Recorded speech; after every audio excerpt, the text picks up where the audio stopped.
Despite Russian President Vladimir Putin's aggressive tone toward the West, the Russian response to the U.S. missile strikes in Syria will continue to become composed and calculated.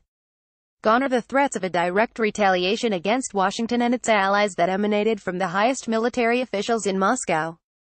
Gone are the immediate fears of a seemingly unavoidable confrontation that could further plunge the region into deadly uncertainty. We told the U.S. where our red lines were, including the geographical red lines. Sergey Lavrov, Russia's Minister of Foreign Affairs, announced on Friday. The results have shown that they haven't crossed those lines. On a fundamental level, the stunning change in Moscow's tone seems to demonstrate that Russia's militant posture often packs no punch to justify its rhetoric.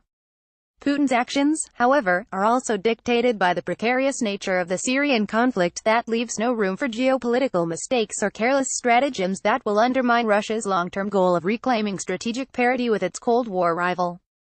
From the unmarked uniforms of mysterious soldiers in Crimea to the subtle hint of Russian engineering in North Korean nukes, every major move to advance the Kremlin's tactical objective stems from a foundation of careful, meticulous planning. The recent war of words between the U.S. and Russia, therefore, was not only a test of Putin's willingness to defend Syrian President Bashar Assad. In general, the Kremlin seemed to go overboard in its threats of response before the attack took place. William Courtney, an adjunct senior fellow at the Rand Corporation, told the Washington Examiner. I think the Kremlin is probably quite relieved that the U.S., British, and French response was as limited as it was, very specifically to chemical weapons targets, not to delivery systems, or to governmental facilities of other kind, he continued. So as a result, the Kremlin seems to be more careful about its response. If the conflict in Syria does not escalate, Putin and Assad will have a definite advantage in achieving their regional objectives.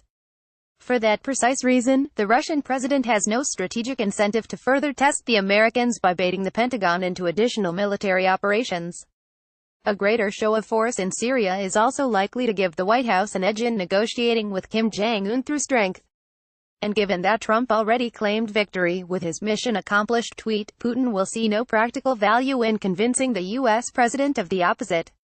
While Moscow will certainly continue to stoke domestic support with anti-American propaganda, the Kremlin will be determined to provide more structural support to Assad and attempt to derail efforts to denuclearize North Korea.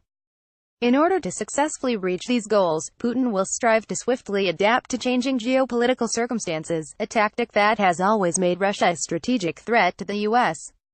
After the Magnitsky Act was passed, none of us in Washington expected that the response would be a ban on adoption of Russian children by Americans. Courtney, who served as a U.S.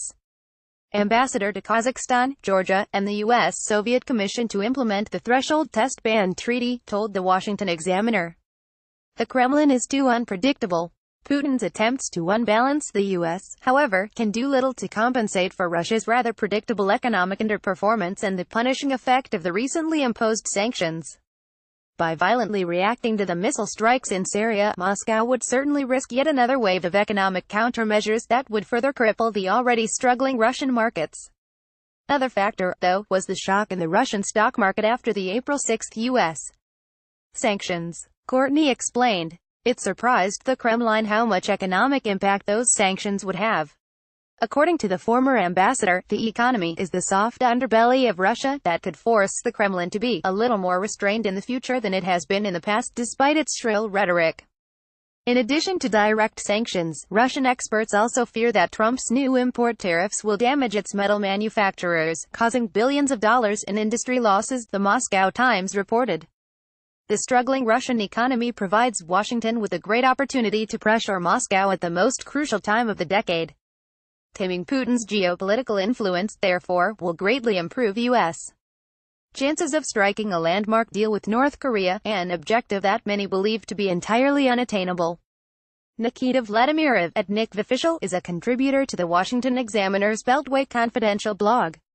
He is founder of Inside Geopolitics and also an investigative reporter for Campus Reform.